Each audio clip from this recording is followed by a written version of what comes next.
Dear students, today's topic is the work done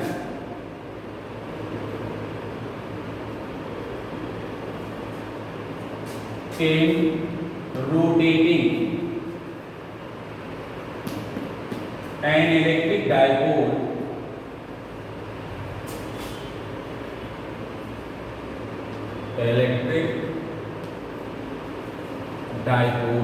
in an electric field in a uniform electric field. ये हमारा we are assuming that we have a uniform electric field vector E shown in this way. This is a uniform electric field vector E. And I am supposing an electric dipole moment P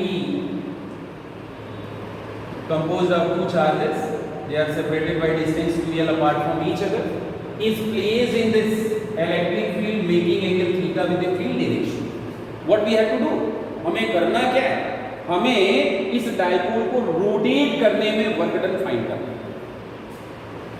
तो rotate करने में work होगा ही क्यों, पहले ये हम सोच लेते हैं। कहीं किसी बॉडी को डिस्प्लेस करने में हमें वर्क क्यों करना पड़ता है? क्योंकि हमें फोर्स अप्लाई करना पड़ता है, तभी वर्क डन हो। ठीक, यहाँ पे रोटेट करने में अगर वर्क डन हो रहा है, इसका मतलब ये है कि हम टॉर्क के अगेंस्ट वर्क कर रहे हैं। इस सिस्टम पे एक टॉर्क लग रहा है और प्रीवियस टॉपिक में हमने पढ़ाया हुआ है कि the torque acting on an electric dipole is given by tau is equal to TE sin theta. Vector form में हम इसे लिख सकते हैं vector tau is equal to vector P cross E।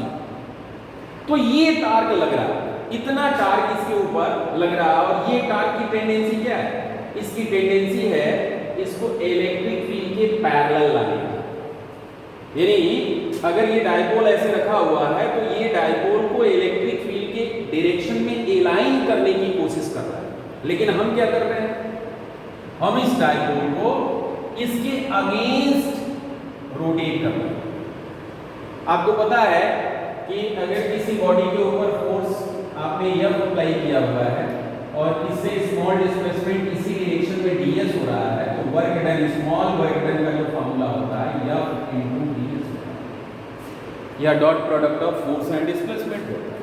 ठीक इसी तरह से अगर इसके ऊपर टॉर्क टा लग रहा है और इसको हम small angular displacement d theta से रोटेट कर रहे हैं, तो इस केस में वर्क डन जो होगा dw इज इक्वल टू टा मल्टी d थीटा, टा मल्टी d थीटा। यहां पे टा की वैल्यू कितनी है? द वैल्यू ऑफ टा is PE sin theta multi d theta. This is the small work done during rotation of the electric dipole through very small angular displacement d theta. Now we have to find the total work done. Total work done in rotating the dipole from angular displacement theta 1 to theta 2. इसका integration करना पड़ेगा, आप सभी को पता है ये है PE sin थीटा। इसको हम सॉल्व करेंगे। PE इंटीग्रेशन sin थीटा की वैल्यू क्या होगी? Minus cos. The limit is ranging from theta 1 to theta 2। इसको हम सॉल्व करेंगे तो ये मिल जाएगा minus PE and this is cos theta 2 minus cos theta 2 minus cos theta. यानी इसमें जो वर्क डन होगा इस डाइपोल को रोटेट करने में, उसकी वैल्यू होगी work done is equal to PE, ये माइनस मल्टी कर दे रहे हैं, cos theta 1 minus cos theta, PE cos theta 1 minus cos theta. ये एक्सप्रेशन है, this is the expression for work done in rotating the dipole from which angle to which angle? Theta 1 to अब कुछ special cases हो सकते हैं, 0 degree to theta rotate करना है तो क्या होगा, 90 डिग्री टू थीटा रोटेट करना होगा तो क्या होगा।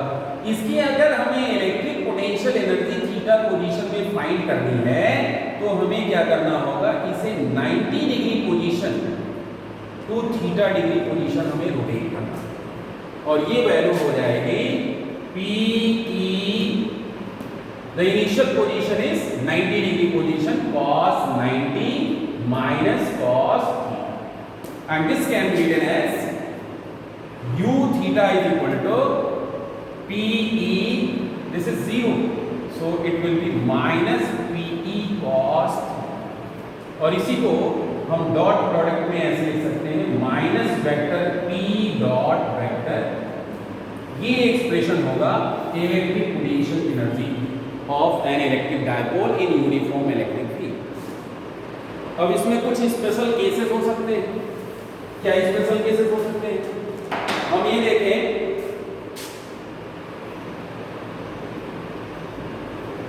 Special cases.